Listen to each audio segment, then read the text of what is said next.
Nagaa Waaqayyoo bakka jirtan hundumaatti isiniif haa ta'u akkam jirtu nagaa keessani. Guyyaa har'aa kana keessummoota qabadhee fuuldura keessanitti dhiyaadheera. Mata duree baay'ee barbaachisaa fi ergaa yeroo ta'e irratti marii hin gaggeessina. Obboloonni koo kun waldaalee garaagaraa keessa waldaa kiristaanaa garaagaraa keessaa kan waaqeffannu ta'us mata duree ergaa yeroo bara xumuraa irratti hubannoo akkamii qabdu kan jedhu irratti marii gabaabaa goona. Isinillee haga xumuraatti nu wajjiniin tura jechuun affeerraa keenya gamanumaan gara marii keenyaatti darbina.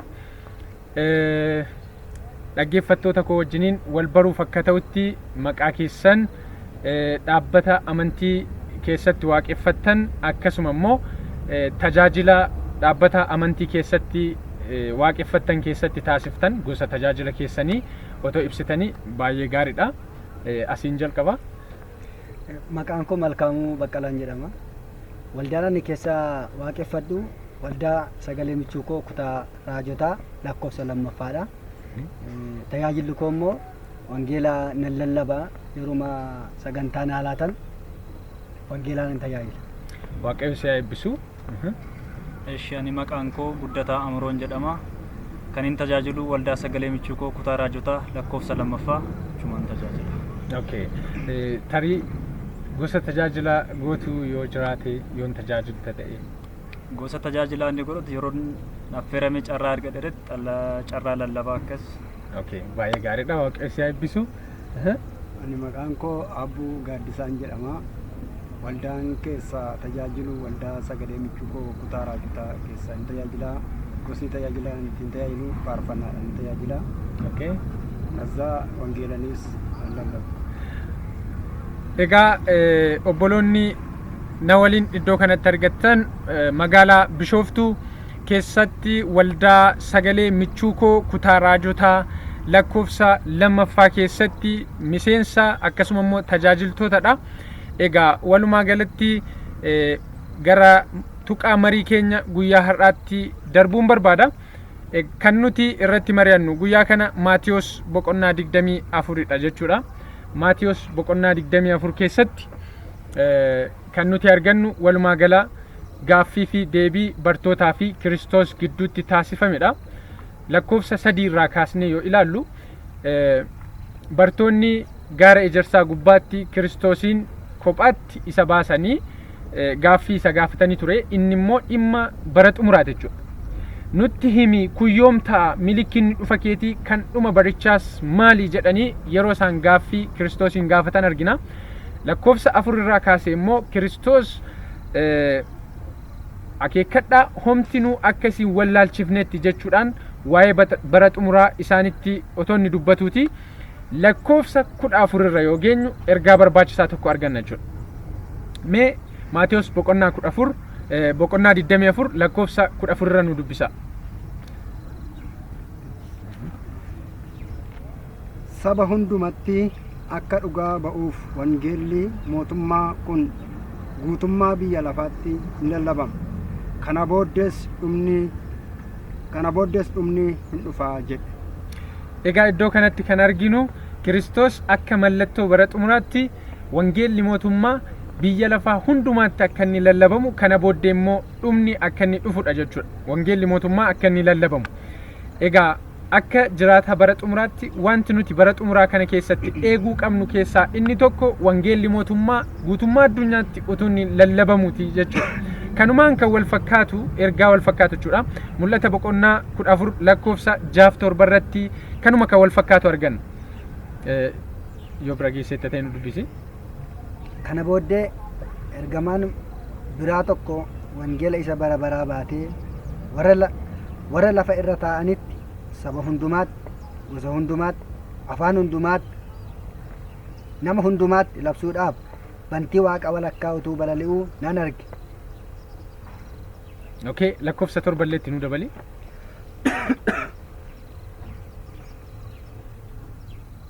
Innis sagalee guddaadhaan yeroon firdii isaa waan ga'eef Waaqayyoon sodaadhaa, ulfinas kennaaf. Isa waaqa lafa galaana biqiltuu bishaan uumeefis sagadaa jedha. Waaqayyo si haa eebbisu. Iddoo kanatti kan nuti arginu ergamaan tokko otoo inni wangeela bara baraa baatee bantii waaqaa walakkaa otoo inni balali'uuti argina. Saba hundumaatti gosa hundumaatti afaan dubbatamu hundumaattis wangeela bara baraa otoo inni lallabuuti argina jechuudha. Lakkoofsa 7 irratti giddu galeessi lallaba isaati yeroon firdii isaa waan ga'eef kan jedhu jira jechuudha. Yeroon firdii kan jedhu kun kan inni nu agarsiisu lallabni kun bara xumuraa keessa akka ta'aa jirudha jechuudha. Bara xumuraa keessa ta'aa akka jirudha. Taada ergamaan kun ni balali'a. Kana jechuun ergaan kun saffisa guddaatiin addunyaa hundumatti qomootiin afaaniin otoo gargar hin baasin lallabamaa jira jechuudha. Ergamaan wangeela lallabuun jiru namumatu wangeela lallabaa garuu iddoo kanatti fakkeenyaan kan ibsamaa jiru yoo ta'eyyuu numatu wangeela lallabuu qaba. Yeroo xumuraa kana namumatu lallaba jechuudha. Fakkeenya garaagaraa fudhachuu dandeenya.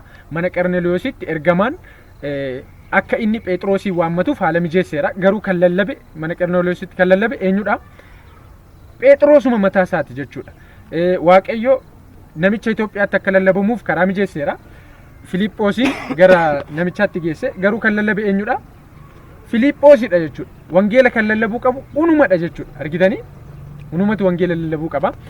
Egaa gaaffiin marii iddoo kanatti nuti akka mari'annu ani barbaadu yeroo ammaa kana akka bara xumuraatti kiristaanummaan akka lola addunyaa kana yeroo fudhachaa jiru wayii fakkaatu keessatti ni argitu ni beektu. Safara keenya hundumaa kan jiru waldaadha. Namni hundumtuu wangeela baata. Sagaleen gurguddaan safara keessatti dhagahamu yoo jiraate sagalee lallabaa, sagalee faarfannaa, sagalee wangeelaati. Kanaaf kana wajjin wal qabatee namoonni yeroo yaadan waan garaagaraa jiraachuu danda'a jechuudha. So mee amma akkasitti dhaabbileen amantii babal'achuun isaanii raajiin kun raawwachaa jira jechuu nu dandeessisaa akkamitti yaaddu isin akka jiraataa bara xumuraatti? Dhaabbileen garaagaraa yeroo bal'achaa jiran kana dhaabbileen dhuunfaatiin wangeela lallaban jiru, dhaabbataan wangeela kan lallaban jiru. Isaan kun akkasitti babal'achuun isaanii wangeelli mootummaa kun bifa barbaadameen lallabamaa jira, raajiin kun raawwatamaa jira nu jechisiisuu danda'a. Akkamitti hubattu kana? Mee Malkaamuun utuu nuuf ibsite akkamitti hubatta kana? Waaqa sin eebbisu. Asirratti akkan hubadhutti bifa lamaanan sinii ibsa. Akka waldaan biyya lafaarra babal'achaa jirutti bakkeedhaan gaafa laallu yookaan immoo irruma keessa isaa gaafa laallu waan ergaan kun raawwatamaa jiru nutti fakkaata. Sababiin isaayyuu biyya lafaa kanarra gaafa olii gadi deemnu asiis maqaa waaqayyoo lallabaa, achiis maqaa waaqayyoo lallabaa. Iddoo hundumaa gaafa dhageenyu bakkeedhaan maqaa waaqayyoo kan jedhu dhageenya yookaan immoo maqaa Yesuus gooftummaa Yesuus kan haasamu dhageenya. Haa ta'u garuu kana keessa isaa gallee gaafa laallu maqaa Yesuus kuni sirriitti lallabamaa yoo jenne gaaffii guddaa nutti dhufu.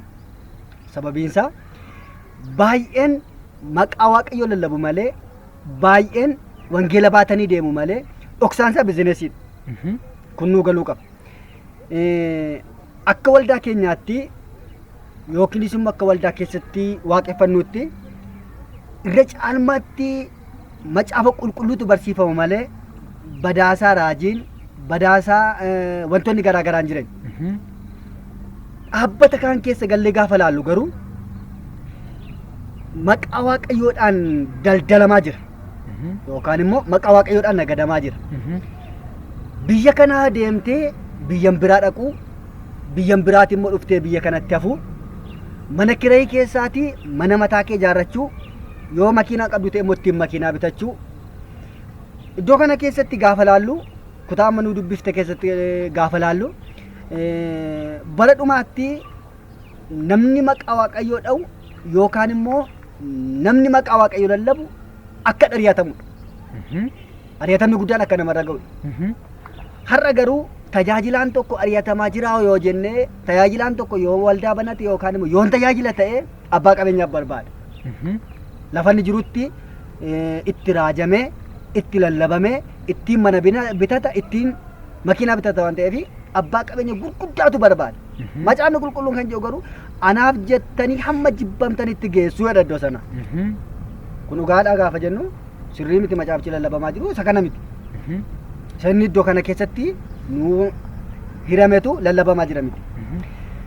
Maatiyoos iddoo amma naannoo boqonnaa 23 modhe gaafa laallu akka raajonni biyya lafaa kanarratti ka'an haasa. Raajonni sobduun akka ka'an haasa.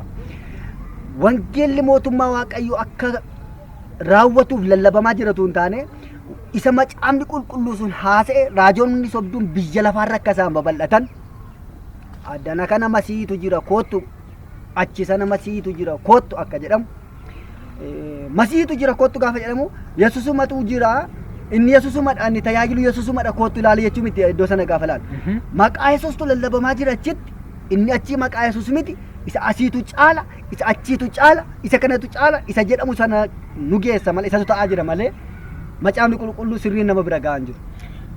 Tole baay'ee galatoomii Waaqayyo si eebbisu. Egaa wangeelli lallabamaa hin jiru. Uummanni immoo kallattii garaagaraatiin gowwoomfamaa akka jiran nuu kaafteetta. Gaaffii itti aanu kan itti dhufnullee jira. Yaada keef galatoomii tarii isin waan jettan yoo qabaattan. Okay, galatoomaadha.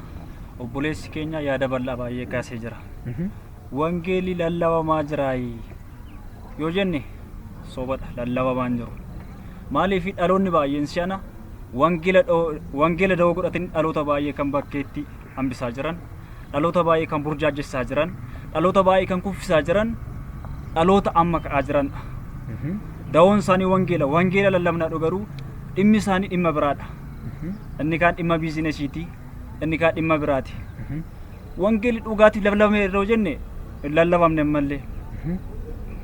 Waaqayyo si eebbisu. Tarii abbuun waan jettu qabdaa? Boloota kiyya Waaqayyo isaan eebbisu. Bara kana wangeelli karaan wangeelli ittiin lallabamaa jiru. Namni tajaajilaa kan ta'es wangeelaa hin tokkosi akkaataan itti wangeela lallabaa jiru. Dhimmi isaa dhaabbannoon isaa biizineesii irratti ta'ee malee namni wangeela dhugaa kana isa Waaqayyoo isa gooftaan Yesuus Kiristoos deemaa amma biyya handara lafaatti wangeela lallabaa isa jedhe kana amma handara lafaatti namni deemaa jiru hin jiru.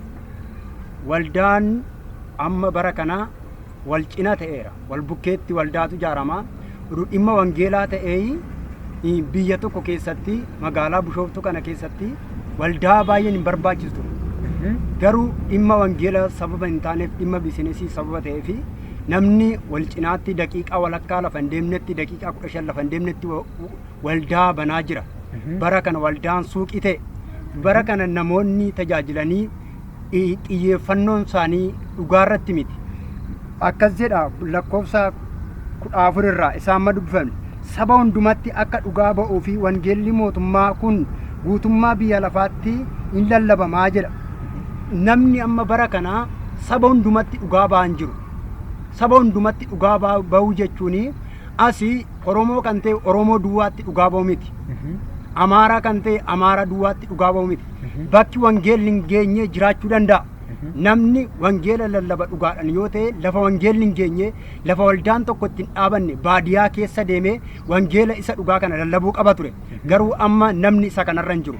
Waldaa magaalaadha yoo ta'e magaaluma san keessatti namoonni tajaajilan baay'atanii raajonni baay'een magaalaa lafa ta'etti malee tajaajilaa jiru malee baadiyyaa keessa namni deemee lafa baadiyyaatti lafa wangeelli hin geenyetti namni dhaqee wangeela kan lallabu hin jiru. Kanaaf inni kuni wangeelli mootummaa Waaqayyoo hin lallabamaa nu jechisiisu akka yaada kootti jechuudha. Waaqayyo si eebbisu.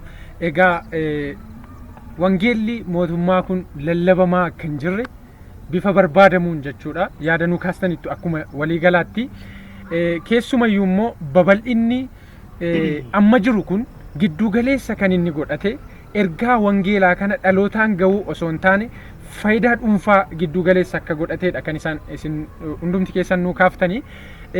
Biizineesii giddu galeessa akka inni godhateedha kan isin nuuf kaaftanii. Walumaa gala garuu wangeelli mootummaa lallabamaa akka hin jirre nuu kaaftanitti. Egaa wangeelli mootummaa kun lallabamaa hin jiru haa jennu. Babal'inni dhaabbilee amantii amma jiranii gufuu ta'uu danda'a babal'ina wangeelaa irratti jettanii yaaddu. Yoo gufuu ta'uu danda'a ta'e akkamittiin gufuu ta'uu danda'a jettanii yaaddu.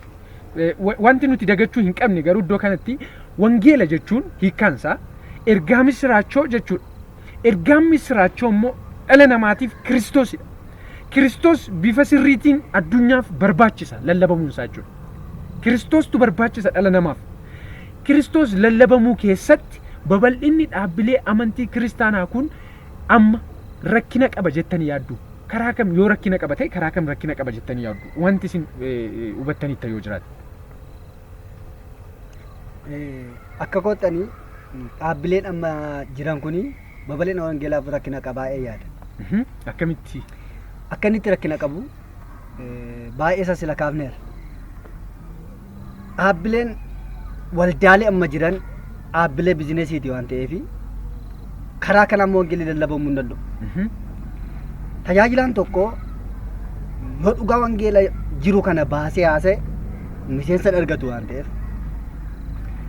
yoo dhoksaa wangeela kanaa gadi diigee mootummaa waaqayyoo maal akka fakkaattu lallabe namoota argatu waan ta'eef raafilii ergaa tokkochi keessaa fudhatee yookaan immoo luqqisii tokko fudhatee dhimma sana irratti raajuu qofaadha.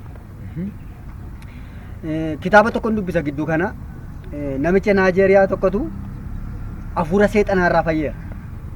Akkaataatti seexanni hojii isaa hojjetatu haasa'a. Kitaabni sun jechuudha. Innaa nuyi nama tokko yoo ufitti dabalachuu barbaanne dhala dhoowwannaa jedha.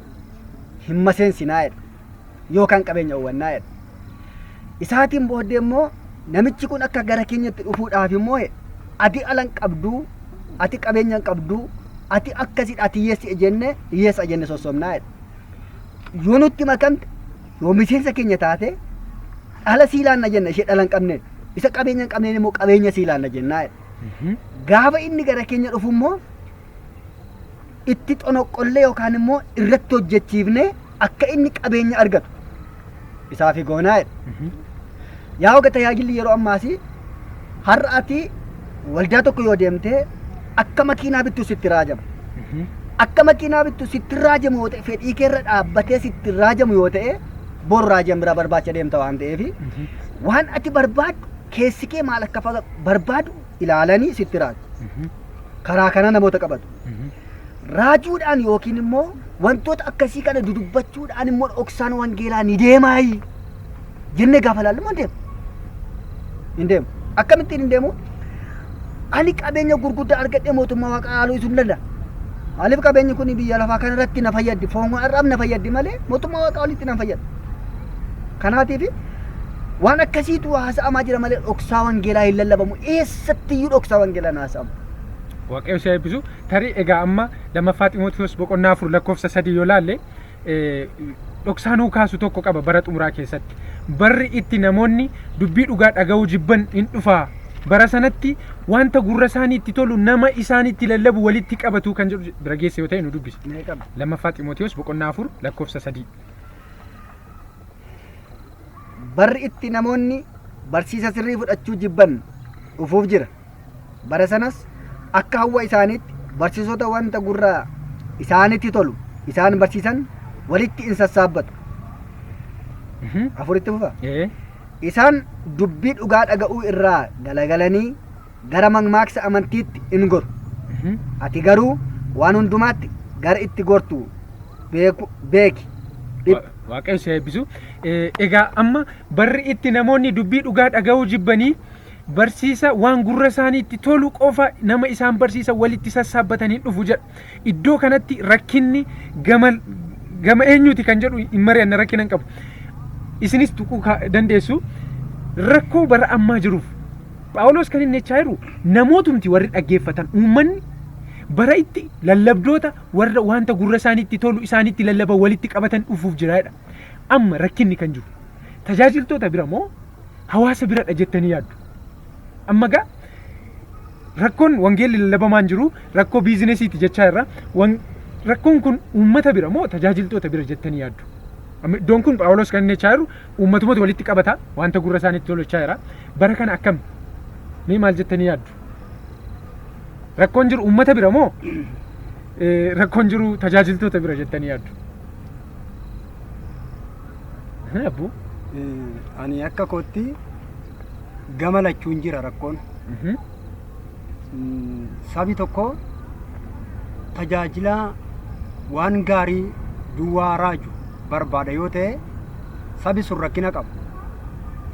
Sabi suni ofiisaa wangeelli maal jedha jedhee wangeela kana qabatee gaafa tajaajilaan tokko achi raajuu wangeelli immoo maal jedhee wangeela dubbisuu isa jiraata. Raajiinni raajuu wangeelanii walitti qabee walitti fidee gaafa ilaalu sabni kun hin goyoonfamu. Sabni gaafa wangeela hin beekne ta'ee sabni tajaajilamu gaafa wangeela hin beekne ta'ee gaafa tajaajilaan dhugaan tokko dhufee wangeela itti lallabee ergaa sirrii ergaa waaqayyoo keessa kaa'ee gaafa inni taasise fudhachuu hin danda'u. Kaleessa gowwoomfamaa tura waan ta'eef kaleessa sobomaa tura waan ta'eef kaleessa raajiin tokko saba kana qabachuudhaaf sabni kun akka harkaan baanee fi waan gara garaa jedhee raajuu danda'a. Makiinaa bitta jechuu ni danda'a. Fooqii ijaarta jechuu ni danda'a. Sabni kun zooree kufaatiin kanuma saba kanaatti ta'a. Namni tokko yoo hin hojjetu ta'ee fooqiin ijaaru. Namni tokko hin hojjetu yoo ta'e makiinaa bituu hin danda'u. Namni bakka raajiin itti raajeera makiinaa bitta jedhameeniira waan ta'eef cal jedhee raajii eega waan ta'eef raajiin kun hin raawwatu raawwachuu dhiisuu danda'a. Gaafa raajiin raawwachuu dhiisuu danda'u bakka waaqayyo na sobee waaqayyo na goyyoomse jedhee yeroo namni itti waaqayyo irratti illee haasa'u yeroo inni namni itti waaqayyo irratti illee gungumu jira jechuudha. Kanaafuu sababa kanarraan kan ka'e raajiin dhugaan wangeela keessatti raajamaan jiru gara lachuu rakkinni jira. Tajaajiltoota biras saba biras rakkinni jira jedhaan akka kooti. Uummata biras tajaajiltoota biras rakkinni jira. Mee egaa amma akka jiraata bara xumuraatti egaa amma gaaffii kan biraatti ce'uuf hin jedha. Walumaa galatti wangeelli lallabamaan jiru. Mee akka keessanitti wangeelli lallabamuu qabu ture. Wangeela akkamiiti jettanii yaaddu? Akkamitti lallabamuu qaba jettanii yaaddu? Bara xumuraa kanatti wangeelli lallabamuu qabu saba kanaaf kan barbaachisu wangeela akkamiiti? Inni amma lallabamaa jiru kun sirrii miti yoo ta'e akkamitti sirrachuu qaba jettanii yaaddu? Mee isa kanarratti waan jettu yoo qabaatte? Asirratti amma wangeelli lallabamaa hin jiru jenneerra. Yeroo kana dhugaatti lallabamaa hin jiruuf miti. Dhugaadhaaf kan dhaabatee wangeela dhugaa kana wangeela dhaloota ceesuu danda'u wangeela dhaloota ijaaruu danda'u kana dhaloota kan barsiisu hin jiru. Maaliif yeroo kana yerootti raajonni garaa garaa baay'atan yerootti namoonni beekamtiidhaaf biizinesiidhaaf socho'an waan ta'eef namni wangeelli akkas jedha daandii wangeelaa kana fakkaata asirraan deemi jedhe kan obboleessatti dheekkamu kan hiriyaatti dheekkamu kan maatitti dheekkamu hin jiru. Kanaaf wangeelli ammallee lallabamaatu hin jiru dhugaatiin jechuun barbaadan. Baay'ee gaariidha. Amma egaa mee gara heertuu tokkotti sin ceesisuun barbaadama. Mee Maatiyoosuma boqonnaa 24 lakkoofsa 24 sila obboleessi keenya Malkaamuun lakkoofsa 23 irraa tuqaa ture. Lakkoofsa 24 yoo deemne bara booddee kanatti raajonni akka isaan ka'an nu dubbistaa abbuun 24 irraa akkas jedha qaayessuun nan dubbisa. Masiinni sobaatii fi raajonni sobaa ka'anii yoo danda'ame warra waaqayyoof fo'amaniyyuu akka wallaalchisaanii fi milikkita gurguddaa fi dinqii baay'ee in argisiisu. Okay, egaa amma raajonnii fi masiihonni sobaa ka'anii yoo danda'ameef warra fo'amaniyyuu hamma gowwoomsanitti dinqii gurguddaa fi milikkita garagaraa hin agarsiisu jedha. Kana jechuun warra fo'amaniyyuu hamma gowwoomfamanitti kan jedhu. Egaa wangeelli mootummaa yoo lallabamaa hin jiru ta'e wangeelli mootummaa lallabamaa hin jiru yoo ta'e wangeelli inni dhaloota kana raajonni ka'aa jiru sobaa jiru jechaa jirtu isinis. Yoo akkas ta'e dhaloota kanaaf waan barbaachisu wangeelli inni dhugaan wallaalchifamuu keessa kan isaan dabarsuu danda'u lallaba akkamii ta'uu qaba? Waan akkamii ta'uu qaba jettanii yaaddu? Gara kamitti jijjiiramuu qaba? Toorri ammarra deemamaa jiru kun gara kamitti sirrachuu qaba jettanii yaaddu kan jedhu tuqaan akka irratti mari'atamu hin barbaade. Waan jettu qabdaa? Waaqa sin haabisu asirratti waan ani akka kootti yaadu wangeelli sirriin akkamitti lallabamuu qabaa gaaffii jedhuu fi deebiidha jedhee kanan yaadu. Tokko dhaloota si'anaa wangeelli akkamittiin gurra keessa taa'a jennee yoo kaafne anaafuu gaaffiidha. akkamitti gaaffii naa ta'a. Amma yeroo ammaa kana namni badaa wangeela hin barbaadu. Iddoo baay'eetti nagarra. Qooda ati teessee macaafa qulqulluu itti himtu, qooda taa'anii macaafa qulqulluu namarraa dhaga'an, qooda teenya macaafa qulqulluu namarraa dhageenyu, akkuma sila haasa'ee raajii hordofuudha. Raajii ma barbaacha. Har'a dhukkubni tokko nu qabee macaafa qulqulluu dubbifannee ofii kadhachuurraa nama raaju barbaacha biyya tokko kaanee biyya biraa deemu. Akkaataa egaa macaafni qulqulluun kun lallabamu ani immoo ta'uu qaba yaadu tokko raajii duukaa fiiguurra macaafa qulqulluu dubbisuudha. Yaadan uummataaf kenna. Macaafa qulqulluu dubbifnee Waaqayyoon kadhachuudha. Dhaabbata nutti dhiyaatan immoo warra raajan warra tajaajilanitti siiquu. Macaafni qulqulluun akkas jedha. Ati maaliif akka ittiin barsiiftu jennee gaafachuu. Isaan irraa immoo deebii argannu barra. Yoo isaan hin ta'u jedhan maaliif hin ta'u?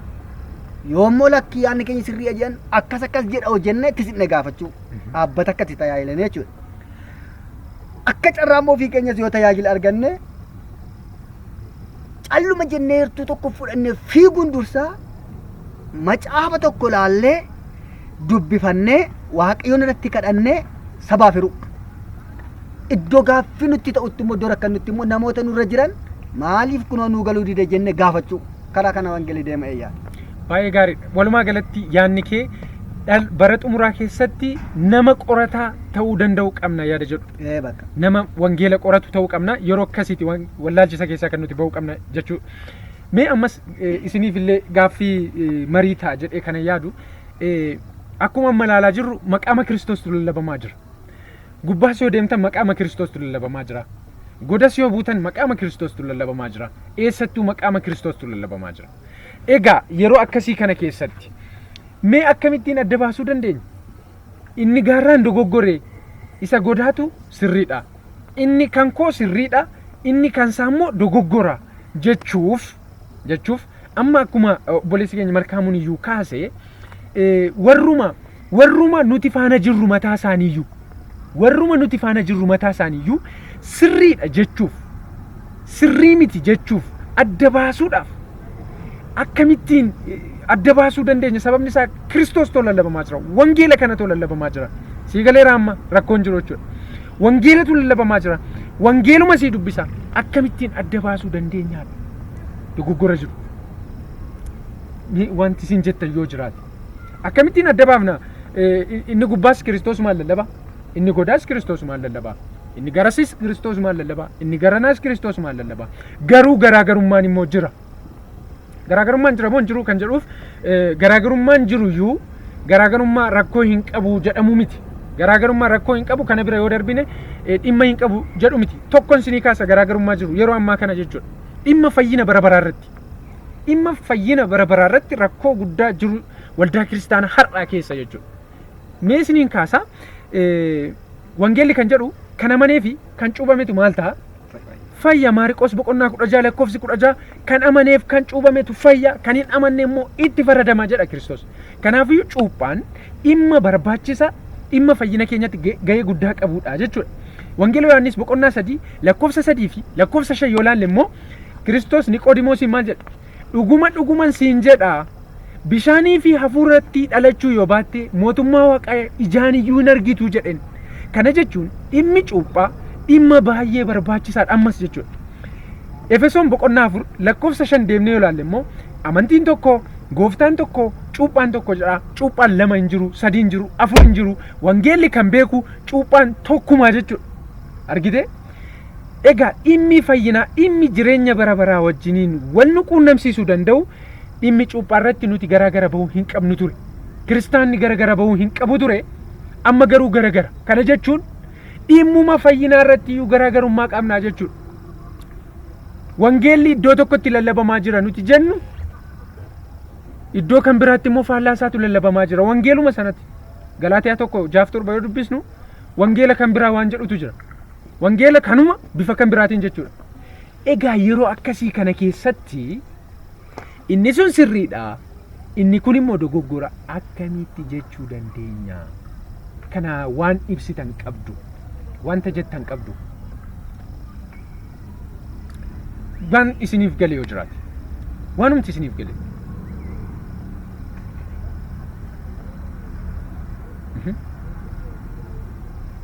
waan siif gale yoo jiraate asirratti wanti anaaf galu akkuma sila kaafne dhimma cuuphaa irratti rakkina guddaatu jira.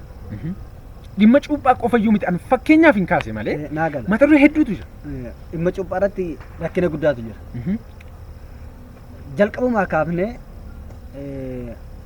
dhaladhee gara pheenxeematti dhufeeni dhaladhee pheenxeema keessattan guddadhe. Pheenxee jechi jedhu maqaa arrabsoo warri kaan ittiin nu arrabsuuf fayyadama waan ta'eef tarii asumaan sirreeffannee kan dabarru nuti pirootestaantii yoo jenne baay'ee gaariidha. Sababni isaa pheenxeen jecha qurraacidha hiikaa tokkollee hin qabu pheenxeqoostee kan jedhu irraa citee nun ilaallatu. Kanaaf ati pirootestaantiidha jechuudha haa ta'u itti fufi. Ishi haa ta'u. Innaa yeroon gara achitti dhufu nu cuuphaa gadi fagootti cuuphameen kananii yeroo irraa gahe jechuudha. Kana duwwaayyuu miti wantoota baay'eetu jira. Isaan kana akkamitti walitti finnaan anaafuu gaaffiidha. Akkamittiin gaaffiin haa ta'a? Inni kun isa kan hordofaa, inni sun isa kan hordofaa, inni kun isa kan hordofaa. Akkuma dhaabbanni baay'atee dhaabbanni kun hundumti waan garaa garaa hordofa.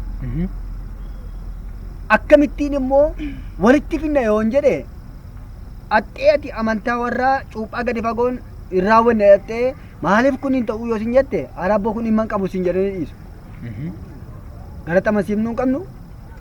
Isaanis immoo dhufanii lakki cuuphaa gadi fagoon kun hin ta'uu yoo jenne lakki cuuphaa gadi fagoo ta'a jenna falmiitu uumu.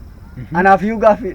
Akkamitti kan akka walitti naafu anaafiyyuu gaaffii. Baay'ee gaariidha. Egaa amma akka jiraataa bara xumuraatti wanti nuti gochuu qabnu jennee yaannu nama qorataati ta'uu qabna jenneerra. Kanaafiyyuu marii keenya kana booddee nunillee nama hundumatti dhaamsi nuti dabarsinus yoo jiraate akkasuma immoo ofii keenyas wanti nuti gochuu qabnu yoo jiraate nama qorataa ta'uudha jechuudha. Sababni isaa Kiristoos lakkoofsa 4 irratti Maatiyos boqonnaa 24 lakkoofsa 4 irratti yeroo afaan isaati baasu of eeggadhaa homtinuu akka isin wallaalchifnetti kan jedhuun xumure. Lakkoofsi 25 immoo kunoo ani duraan dursee isinitti meera kan jedhuun xumure Kiristoos. Sanaan jalqabe walumaa galatti barri xumura bara wallaalchisaa ta'uu isaa as keessatti argina jechuudha. Argite egaa falmii Kiristoosii fi seexana gidduutti raawwatame gaafa guyyaa 40 yeroo Kiristoos lafa onaa keessatti seexanaan qorame sana yeroo soomaaf sagadan ni ture seexanaan qorame sana jechuudha. Seexanni maal jedheen barreeffameera kan jedhu meenuu baasaa wangeela Maatiyos boqonnaa 4 barreeffameera kan jedhu seexanni yoomiyyuu taanaan har'as falaasama addunyaa kana keessa jiruutiin gara keenyatti hin dhufu.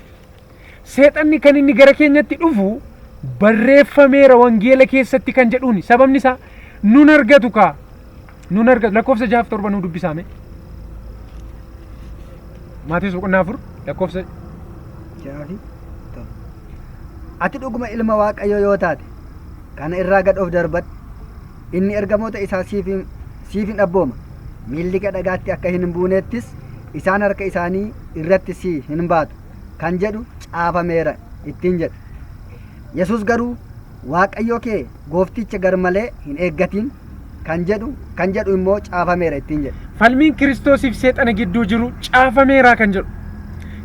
Seexanni ergamoota isaa siif ergaa kan jedhu caafameera jechaa jira. Kiristoos immoo Waaqayyoon akka malee hin eeggatiin kan jedhu caafameera jechaa jira. Amma gaafa falmiin Kiristoosiif seexana gidduu jiru waan caafameerratti jechuudha. Bara xumuraa kanarrattis garasiis maqaama Kiristoostu lallabamaa garanaas maqaama Kiristoostu lallabamaa. Of eeggannoo guddaan barbaachisu garuu caafameera jechuu danda'u qabna jechuudha akka jiraata bara xumuraatti. Caafameera wanta akkas jedhu hin jennu yoo ta'e warra foomaniyyuu hamma gowwoomsanitti raajonni sobduu hin ka'u kan jedhame nurratti raawwachuuf jira jechuudha. Argitanii kanaaf yoo of eeggachuu qabna jechuudha. Mee gaaffii xumuraan sin gaafadha.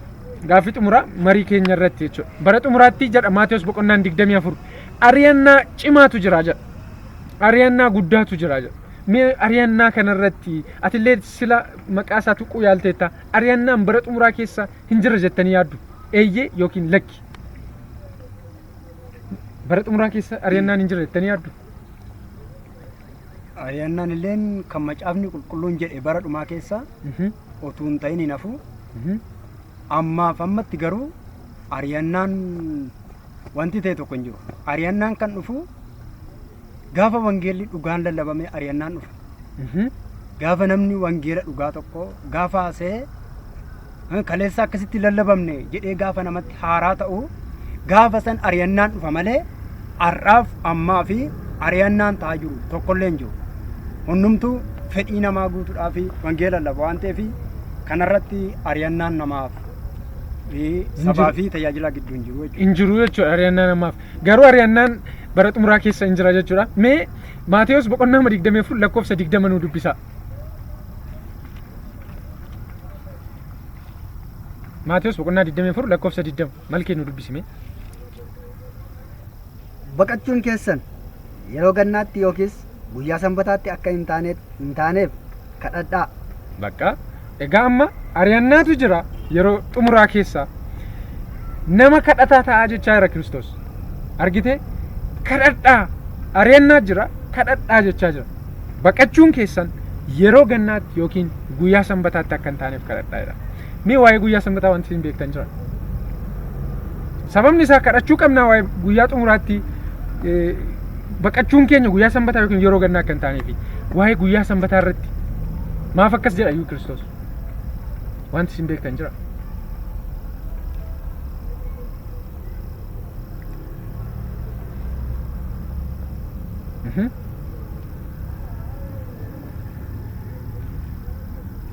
Tole marii keenya yeroo kan biraa keessatti kan itti fufnu yeroo ta'u dhaggeeffattoota keenya ammallee taanaan mariin keenya kan addan cinnee waan ta'eef haala yeroo irraa kaanee ammallee marii keenya adda kutuuf jenna. Yeroo kan biraa mata duree kanaa wajjin wal fakkaatuun marii namoota garaagaraa wajjin mariin keenya itti fufa. Miidiyaa keenya subscribe, like, comment gochuu hin dagatiina. Ayyaanni Waaqayyoo bakka jirtan hundumaatti isiniif haa ta'u. Barri kun bara xumuraati. Namni kamiyyuu qophaa'uun namoota qopheessuun dirqama jiraataa bara xumuraa akka ta'e akkasiin hubattan hin barbaada. Nagaan turaa.